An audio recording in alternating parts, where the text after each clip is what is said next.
Anyway, we're not having any joy with David, but we will get back to him. But I think we'll stay with some rugby and try our luck with Tom Decent, who's the rugby writer for the Sydney Morning Herald. And as I said, Australian rugby doesn't have enough problems on its plate. It now has to find a new CEO. Well, the man who broke the story in Australian media yesterday was Tom Decent, the rugby writer for the Sydney Morning Herald. And he's also suggesting a couple of possible replacements. I think he likes the look of Phil Waugh, current board member of Rugby Australia and the ex-Wallaby captain. So Tom Decent from the Sydney Morning Herald joining us now. Tom, I thank you very much indeed for your time coming on at this with short notice. Have you got any thoughts as to exactly why Marinos resigned just after 2 years in the job?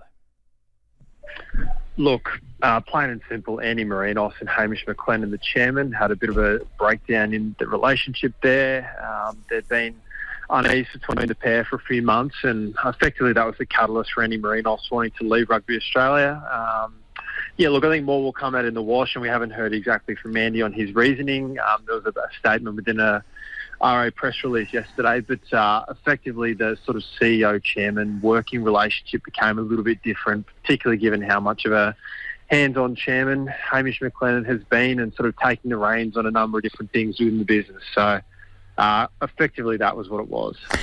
Yes, I mean, it did strike me as obvious a few months ago when Eddie Jones was appointed to the position of coach of the Wallabies, replacing Dave Rennie, that McLennan was all over that announcement, wasn't he? And Marinos was nowhere to be seen. In fact, I think he was in South Africa, wasn't he, when the announcement was made?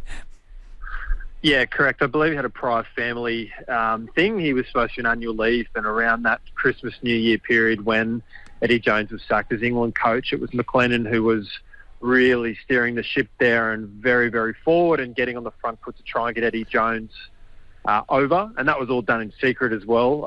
A few people knew that there was whispers they were trying to go after him, but ultimately when Dave Rennie was sacked, Andy Marinos wasn't in the room. He dialed in on Zoom and broke the bad news to Dave Rennie that he'd been sacked, and in the same breath told him that Eddie Jones had been appointed Wallabies coach. So very much Hamish McLennan getting on the front foot for that one, and Andy wasn't around for that.